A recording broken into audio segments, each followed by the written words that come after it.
أعوذ بالله السميع العليم من الشيطان الرجيم بسم الله الرحمن الرحيم السلام عليكم ورحمة الله وبركاته الحمد لله رب العالمين والصلاة والسلام على سيدنا محمد وعلى آله وصحبه أجمعين قال رب اشرح لي صدري ويسر لي أمري واحلل عقدة من لساني يفقه قولي أما بعد الحمد لله.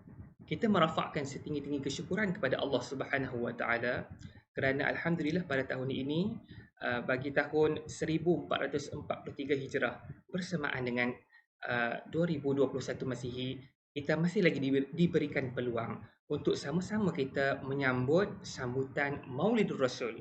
Dan insya-Allah pada tahun ini kita adakan sambutan di peringkat sekolah kita, iaitu sambutan Maulidur Rasul peringkat sekolah kebangsaan Taman Ria Padang Serai. Pada tahun ini, insya-Allah kita akan melihat sedikit sorotan ataupun lipatan sejarah sirah berkenaan dengan junjungan mulia ataupun junjungan besar Nabi Muhammad sallallahu alaihi wasallam yang bertajuk tak kenal maka tak cinta. InsyaAllah kita akan melihat serba sedikit biodata ringkas berkenaan dengan Nabi Muhammad sallallahu alaihi wasallam.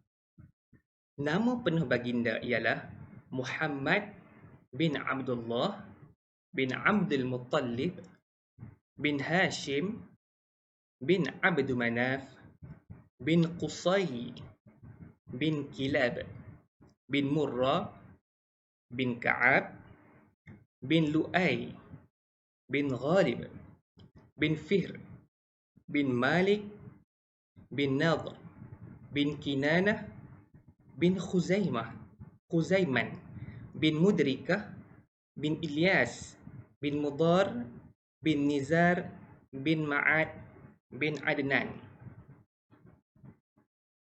Susur galur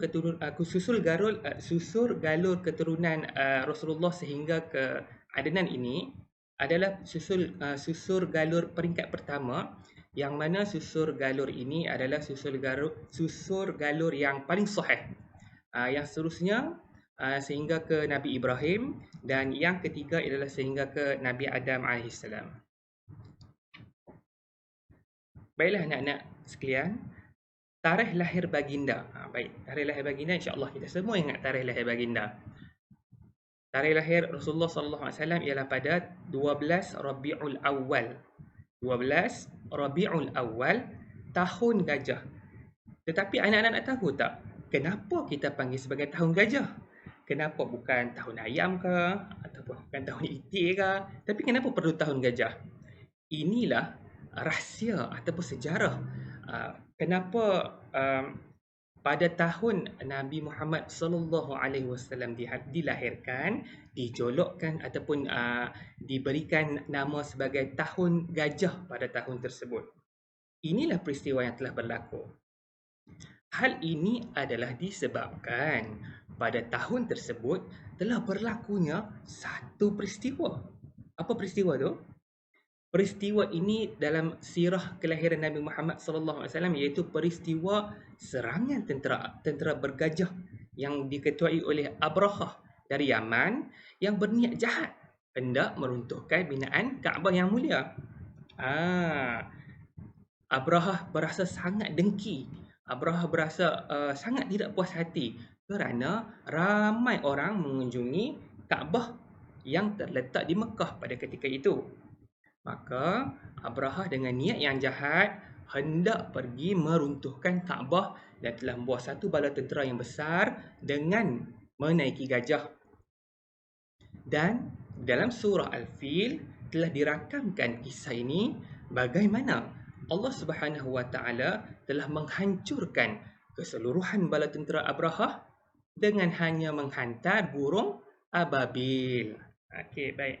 Dan sebab itulah pada tahun tersebut dikenali dengan tahun gajah. Baiklah anak-anak, apakah peristiwa-peristiwa yang terjadi sebelum kelahiran Nabi Muhammad sallallahu alaihi wasallam? Terpadam api biara majusi, Runtuhlah istana Kisra Parsi, Mekah diterangi cahaya putih, tanda lahir Nabi anak yatim. Ya, ini adalah antara bait lagu yang pernah dipopularkan oleh kumpulan nasyid Raihan pada satu ketika dahulu yang menerangkan kepada kita beberapa tanda kelahiran Nabi Muhammad sallallahu alaihi wasallam. Antaranya ialah terpadam api biara Majusi. Apa itu api biara Majusi? Api biara Majusi adalah satu api yang tidak pernah padam selama beratus-ratus tahun. Tetapi pada hari kelahiran Rasulullah sallallahu alaihi wasallam, api tersebut yang digunakan oleh para pengikut agama Majusi dan mereka menyembah api tersebut terpadam. Runtuh istana Kisra Parsi. Baiklah, kenapa dikaitkan dengan istana Kisra Parsi? Pada zaman dahulu bertepatan dengan pada zaman kelahiran Nabi Muhammad sallallahu alaihi wasallam, dunia ini diperintah oleh dua kuasa besar, iaitu kuasa Rom. Kuasa Rom digelar dengan kuasa Kaisar. Manakala kuasa Parsi digelar dengan kuasa Kisra. Dan semenanjung tanah Arab termasuklah pada waktu tersebut tanah Hijaz iaitu tanah bumi Mekah di dalam penguasaan Kisra Parsi. Mekah diterangi cahaya putih kerana pada malam Nabi Muhammad sallallahu alaihi wasallam dilahirkan, cahaya putih menerangi seluruh Mekah dan lahirlah seorang nabi yang apabila Rasulullah lahir, Rasulullah memang anak yatim. Tidak mempunyai ayah. Baik, apa pula peristiwa-peristiwa yang terjadi selepas kelahiran Nabi Muhammad sallallahu alaihi wasallam? Baiklah anak-anak sekalian,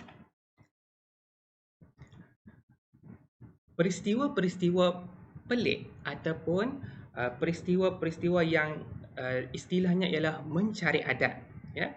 Peristiwa-peristiwa yang mencari adat yang berlaku kepada seseorang bakal nabi. Maksudnya tak jadi nabi lagi, ya. Dia tak jadi nabi lagi. Dia masih mungkin masih kecil dan kebanyakan nabi diangkat menjadi nabi dan rasul pada ketika umur mereka 40 tahun. Maka perkara-perkara pelik, perkara pelik ni ialah perkara yang mencari adat yang berlaku kepada bakal nabi, kita katakan sebagai irhas. Kita katakan sebagai irhas. Apabila mereka telah menjadi nabi ataupun telah menjadi rasul, perkara-perkara yang mencari adat ataupun perkara pelik tersebut kita katakan sebagai mukjizat. Sebagai mukjizat. Irhas dan mukjizat ini hanya berlaku kepada bakal nabi atau irhas dan mukjizat untuk para nabi Allah Subhanahu wa taala. Baik. Pada ketika usia Nabi Muhammad sallallahu alaihi wasallam berumur 4 tahun, telah berlaku satu peristiwa yang amat penting dalam sejarah hidup Rasulullah sallallahu alaihi wasallam sendiri. Yang mana kita tahu pada ketika tersebut Rasulullah berada di dalam jagaan ibu susu baginda yang sangat mulia, iaitulah Halimatus Sa'diyah. Pada ketika inilah Nabi Muhammad telah diambil oleh dua orang malaikat dan salah seorangnya ialah Jibril alaihissalam. Dada Nabi Muhammad sallallahu alaihi wasallam telah dibelah ataupun dibedah. Malaikat Jibril telah mengambil segumpal darah daripada dada Nabi Muhammad sallallahu alaihi wasallam dan segumpal darah tersebut telah dicuci dengan air Zam-Zam. Anak-anak nak tahu tak apa itu segumpal darah yang diambil oleh malaikat Jibril? Itulah dia hati. Baiklah, setelah malaikat Jibril membelah ataupun membedah dada Nabi Muhammad sallallahu alaihi wasallam, maka malaikat Jibril telah mengambil segumpal darah daripada dada Nabi Muhammad sallallahu alaihi wasallam dan darah tersebut telah dibasuh ataupun dicuci dengan air, iaitu air Zam-Zam. Baik, anak-anak nak tahu apakah itu segumpal darah tersebut? itulah dia hati yang telah dicuci oleh malaikat Jibril. Hati Nabi Muhammad SAW telah dicuci sendiri oleh malaikat Jibril menggunakan air Zam-Zam. Okay?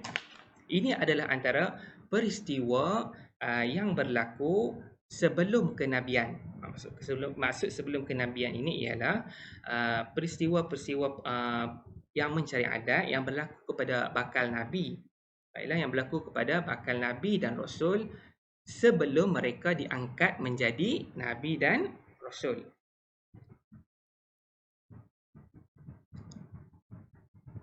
Apabila masa berlalu, Nabi meningkat remaja dan dewasa, dan pada ketika usia Nabi berumur 40 tahun, ya. Apabila usia Nabi Muhammad SAW berumur 40 tahun, maka Allah Subhanahu Wa Taala mengangkat Nabi kita sebagai Nabi dan Rasul akhir zaman. Nabi dan Rasul akhir zaman. Ya, Nabi terakhir, di mana tidak ada lagi Nabi ataupun Rasul selepas daripada Nabi Muhammad SAW. Dan pada ketika itu berlakulah satu peristiwa yang amat penting dalam sejarah agama kita, iaitu peristiwa penurunan wahyu yang pertama.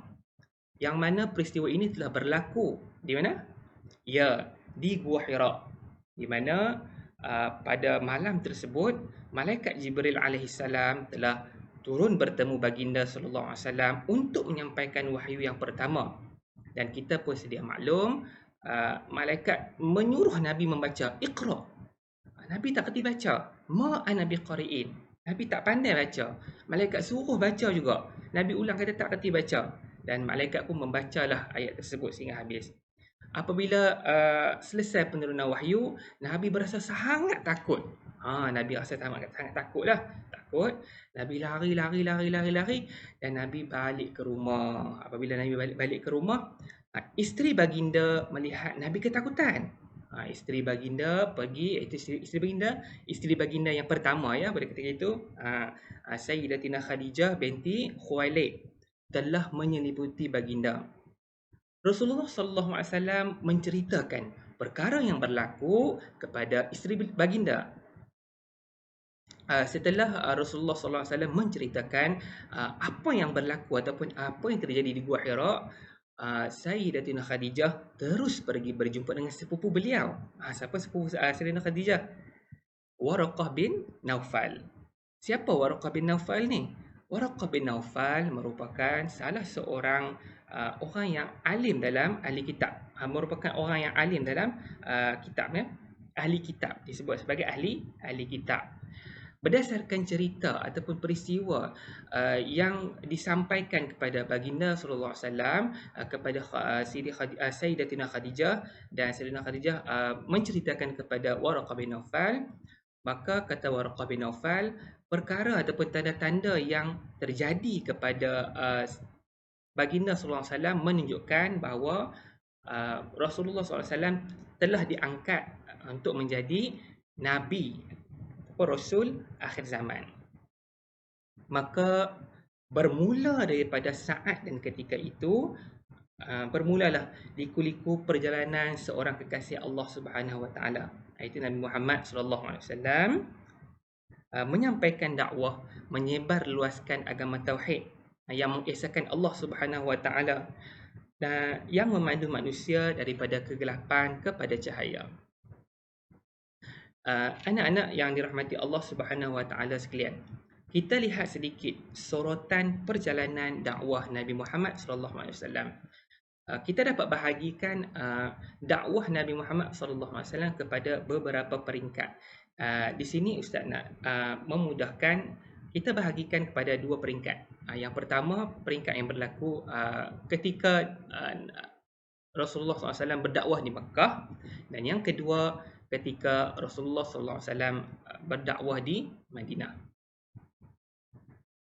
Ketika Rasulullah SAW berdakwah di Mekah, Rasulullah berdakwah di Mekah, itu di bumi ataupun tanah kelahiran baginda sallallahu alaihi wasallam sendiri selama 10 tahun, selama 13 tahun, ya, selama 13 tahun. Dan selama 13 tahun ini, ayat-ayat Al-Quran ataupun kalamullah yang diturunkan dikenali sebagai ayat-ayat Makkiyah, ya, ayat-ayat Makkiyah. Ayat Al-Quran yang diturunkan pada ketika ini dipanggil ayat Makkiyah kerana diturunkan di Makkah. Dan kebanyakan ayat-ayat Makkiyah ini ialah ayat-ayat yang menyeru kepada mentauhidkan Allah. Ataupun ayat-ayat yang berkisar tentang akidah untuk kita mengesahkan Allah Subhanahu Wa Taala, tidak menyekutukan dan atau mensyirikkan Allah Subhanahu Wa Taala. Seterusnya apabila berlakunya satu peristiwa penting iaitu peristiwa hijrah, ya. Kita pun dah buat sambutan amal hijrah sebelum ni, jadi anak-anak dah ada sedikit maklumat berkenaan dengan sirah ataupun perjalanan hijrah Nabi Muhammad sallallahu alaihi wasallam. Maka yang kita tahu telah berlaku peristiwa hijrah ini, Nabi Muhammad berhijrah dari Mekah ke Madinah. Maka ketika dakwah Nabi di Madinah, ayat-ayat Al-Quran ataupun kalamullah yang turun di Madinah dipanggil sebagai ataupun dikategorikan sebagai ayat-ayat Madaniyah. Dan Nabi Muhammad SAW berdakwah di Madinah selama 10 tahun. Jadi keseluruhan tempoh dakwah Nabi adalah 23 tahun. Baiklah anak-anak, sepanjang Nabi Muhammad SAW berdakwah 23 tahun, terdapat banyak penentangan, kisah-kisah yang berlaku terhadap baginda Nabi SAW dan umat Islam ketika itu. Terutamanya pada awal-awal dakwah Islam di kota Mekah ketika Nabi mula-mula mendapat wahyu. Setelah dakwah Nabi ditentang hebat, salah satunya oleh ahli keluarga baginda sendiri, oleh ahli keluarga baginda sendiri. Maka baginda pun berdakwah ke Taif. Berdakwah ke Taif, kita tahu apabila Nabi pergi ke Taif, dakwah baginda tetap ditolak sehingga baginda dibaling dengan batu. Baginda berdarah. Betapa sifat kasih sayangnya baginda.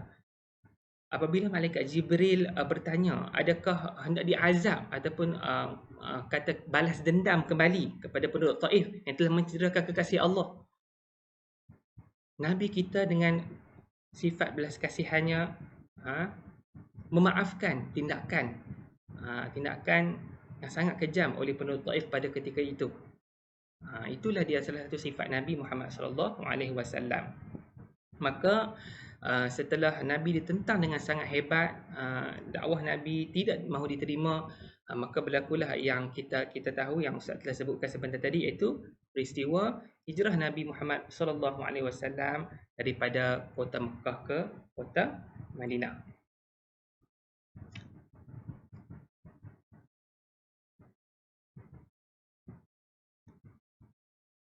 Baiklah anak-anak sekalian, apabila Nabi Muhammad SAW telah berhijrah ke Madinatul Munawwarah, maka di sinilah kita dapat melihat bagaimana Islam berkembang dengan lebih pesat. Yang dakwah Nabi, apabila Nabi kita telah pergi ke kota Madinah, maka di situlah Nabi berpeluang untuk menyebarluaskan dakwah Islam dengan lebih pesat dan juga lebih mudah.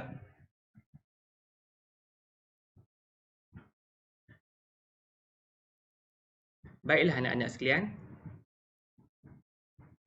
selama 23 tahun dakwah Nabi ini, Nabi telah melalui banyak siri-siri peperangan. Baiklah anak-anak sekalian, setelah berlakunya hijrah Nabi dan berlakunya beberapa siri peperangan yang hebat, antaranya peperangan Badar, perang Uhud yang kita ketahui, peperangan melibatkan antara tentera Islam di Madinah dan juga kafir Quraisy khususnya, dan juga tentera-tentera Arab lah. Sebab ada banyak lagi, antaranya antara selain daripada perang Badar dan perang Uhud, kita ada perang Khandaq. Perang Khandaq ni ialah perang parit. Khandaq tu parit. Sebab apa nama dia perang tu parit? Sebab strategi mengorek parit untuk dijadikan benteng pertahanan dalam perang tersebut diilhamkan oleh salah seorang sahabat mulia Nabi Muhammad SAW, iaitu Salman Al-Farisi.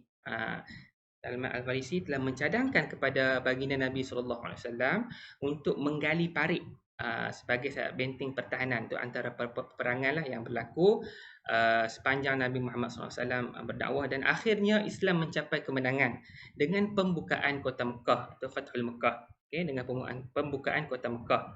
Maka setelah berlaku beberapa tempoh waktu, Nabi Muhammad sebagai seorang manusia, sebagai seorang insan,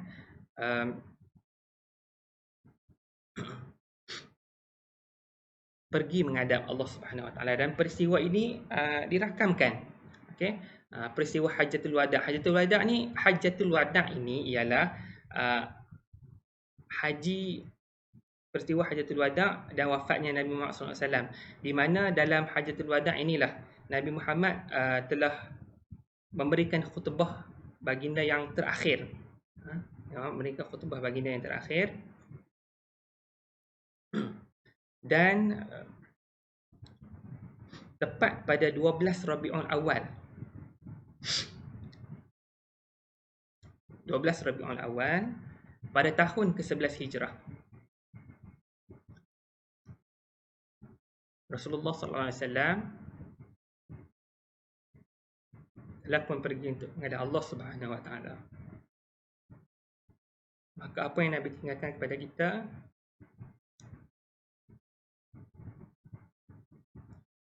adalah keimanan yang perlu kita pertahankan. Anak-anak yang dirahmati Allah Subhanahu Wa Taala sekalian, marilah kita sama-sama